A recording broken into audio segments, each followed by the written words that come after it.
Somos más de 3.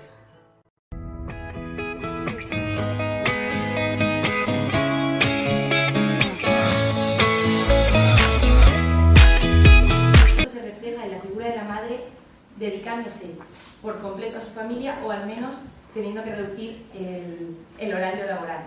Esto genera tanto tensiones familiares, estrés, una pérdida de autoestima por tener que sacrificar una parte tan importante como es la vida profesional al margen de todo lo trabajado los años previos para llegar a ese momento. Es decir, las expectativas se frustran por un medio que de alguna forma diría que la familia ordinaria no lo supondría de tal modo por la capacidad de organización. Afecta mucho más a la situación, incluso llegando a un límite del 40% o un porcentaje del 40% según el INE de riesgo de exclusión social y de pobreza en las familias numerosas.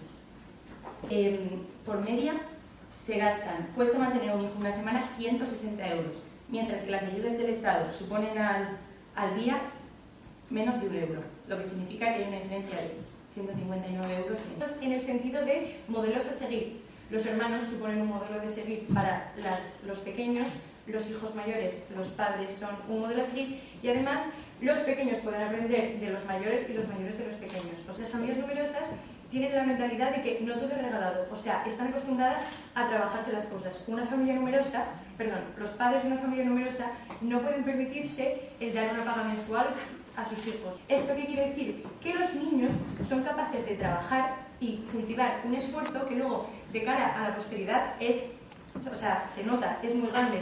Y la presidenta de la Federación Española de Familias Numerosas, que es Eva Holgado Pascual, afirmó en el diario La Vanguardia que las familias numerosas tienen mentalidad de crisis permanente.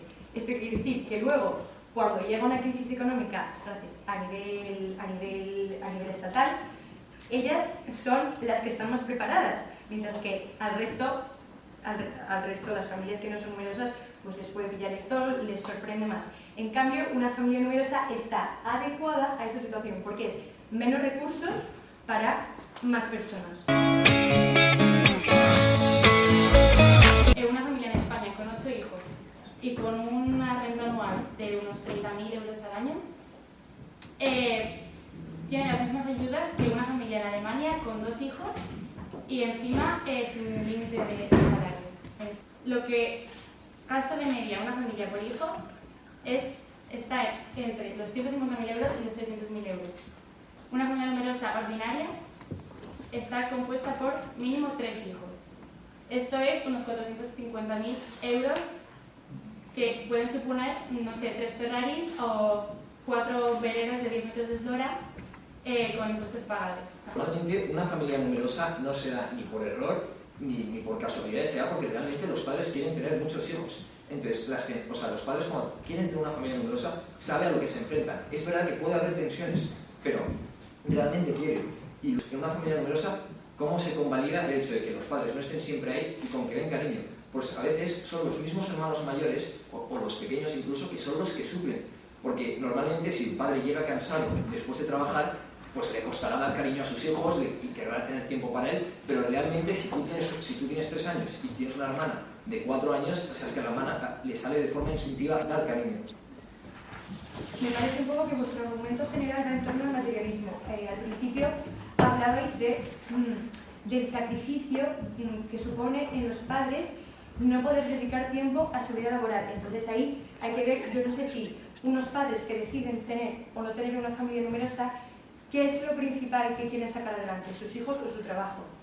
Yo considero que realmente el ocio es algo que no tienes por qué pagarlo. Tú realmente, o sea, si tienes 4 hermanos, pues con esos 4 hermanos ya te diviertes, tengas una pelota o no. Nos referimos también a una cuestión de tiempo, a una cuestión de operatividad, es decir, cómo funciona el día a día de una familia numerosa. Y es ahí donde queríamos aplicar.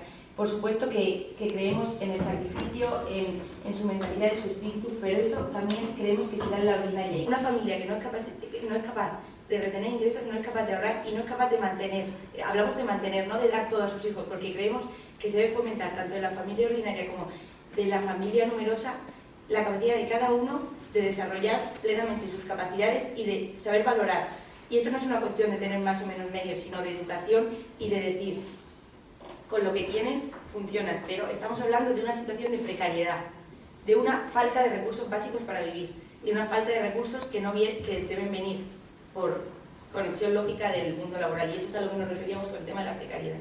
No tanto a un materialismo, sino a una forma de funcionamiento diario. Rosa Pic, que tiene 18 hijos y mantiene al mes, con 600 euros al mes, los mantiene a todos, solo para comida. Ahora mismo en España tenemos la suerte de que tenemos educación pública tanto a nivel escolar como a nivel universitario, y toda esa educación, siempre si eres familia numerosa, pues reduces gastos. La educación pública ahora mismo se puede considerar que sea gratuita, tanto en la escuela y luego en la universidad. Es verdad que tienes que pagar algo, pero a las familias numerosas es totalmente gratis. Entonces no creo que eso sea un argumento para decir que en la familia numerosa los hijos no reciban la educación. Es lo que queríamos decir, mismos ingresos prácticamente, muchos más gastos, y es ahí donde se encuentra la dicotomía, y ese es el problema. Y lo vemos en ejemplos claros como la eliminación de becas y ayudas en comedores, en transporte, el día a día, y es lo que queremos recalcar mucho, el funcionamiento, cómo la sociedad influye. La sociedad recorta y no va para adelante, y vemos esa dicotomía, y es el problema. Claro que hay casos en los que se puede vivir, y claro que hay madres que sacan para adelante sin trabajar o con 600 euros al mes. El problema que vemos es que no se fomenta, que eso es, y lo señalé precisamente porque es la excepción que confirma la regla, y la regla es la que tratamos de poner. Para divertirse no hace falta tener un ingreso alto. Por ejemplo, en la vuelta al cole, en los colegios públicos, simplemente en gastos en libro y material escolar, son aproximadamente 600 euros por hijo. Es que por muy colegio público que sea, son 600 euros por hijo que la familia tiene que aportar. Estos niños, muchas veces, porque sus padres, ambos, necesitan trabajar para poder mantener la familia, no reciben la atención necesaria o ayudas al realizar los deberes y demás que deberían recibir de sus padres.